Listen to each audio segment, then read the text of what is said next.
Welcome to the Knuckleheads of Liberty. So a few weeks ago, um, the Republican representative who is running for governor in New York, he was out stumping, and he had somebody come up and assault him. He was on a stage speaking to a group of people, and some guy just sort of wandered up, and I guess he had sort of a sharp weapon. I don't want to say necessarily a full size knife, but it was some sort of a blade, and he approached him, and then he sort of took a swing with the knife, and Zeldin sort of grabbed him to stop himself from being stabbed, and then a whole bunch of people sort of gang rushed him and pulled this attacker down. Not quite the Dave Chappelle incident that we saw about a month ago, but still, quite a bit concerning. And the crazy thing was that after this attack, he was apparently immediately released on bail. Without bail, I guess, because Without New bail. York is one of those states now Yeah, where they're just yeah. simply not requiring any bail. And I guess the guy seems like he might have been really out of it, that he really didn't know maybe where he was or what he was doing. He didn't really have a good recollection, the guy who was the attacker. But to me, that seems like even more of a reason to hold the Exactly. guy. I mean, if He's he's dangerous. violently assaulting people and he's not sure what he's doing, Yeah. then this seems like it's definitely something where you might want to uh, hold him until we're sure that the threat is gone, or we might have more of these.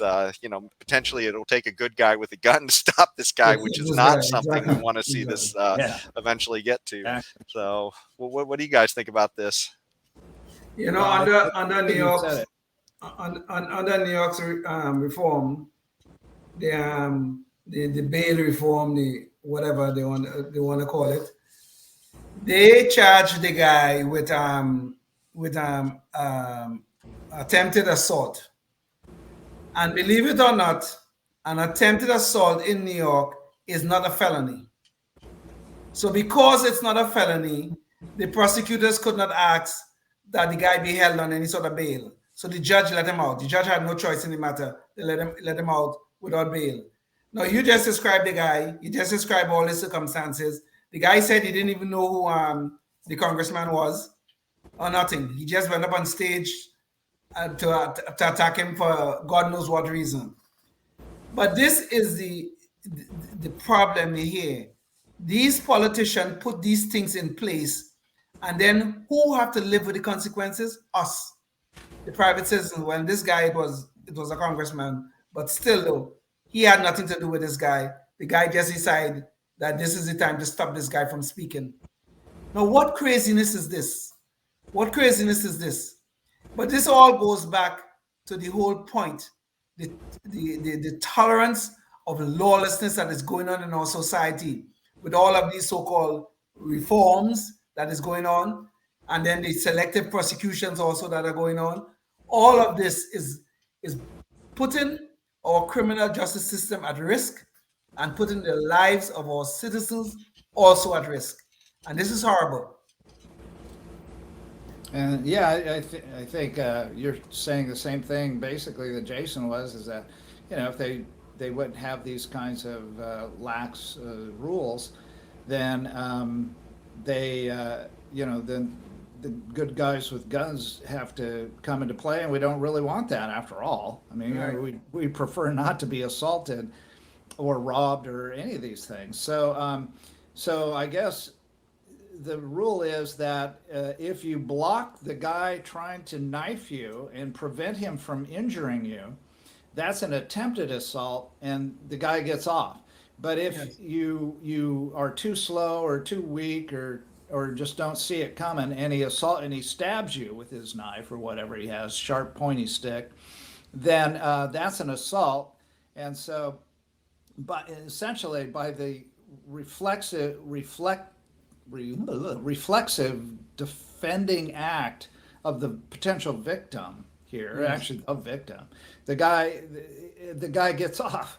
I mean, it's like, seriously, the intent was to injure this person, Without a and so doubt. they let him off because he was unsuccessful. Yes, So I guess exactly. Well, imagine too. I mean, if this had been one of these Democrat legislatures who had, actual bodyguards with them who were armed. Yes, And do we really exactly. think this wouldn't have ended without some bloodshed here? Yes, If somebody had come at, say, Joe Biden wielding something like a knife, right? Do we really think that, that's not going to end in some kind of violence, right? yes, This is just a bunch of supporters of his who jumped to to his defense yes. and pulled this guy down. But man, if somebody had been carrying at that point, it could have gotten a lot worse potentially. So. No Uh, doubt, no doubt. and Well, that's the whole point of these guys. When there's something this wrong, that's the whole point of having a court and a police system, is to when there's somebody who's literally out there whose potential threat to violently assault people and such, that's when we're supposed to uh, be able to remove that threat so it doesn't escalate into something where we literally have to But defend ourselves with deadly force. But look at what they're doing, though, Jason. Look at what they're doing. Okay, they're undermining the police. Remember this whole defund the police movement, which is still going on. At a lower temperature these days. But they want to defund the police. What they're trying to do, they undermine law enforcement. Then they come along with this bail reform, this so-called bail reform. What they're trying to do, undermine the judicial system. So look at it, everything that we're trying to do to contain criminality is being undermined. Whether it's law enforcement or whether it's the judicial system, they're just trying to undermine all of these things. And who's going to pay the prices? Us. We're going to pay the prices. Life, liberty, and the pursuit of happiness, always and forever.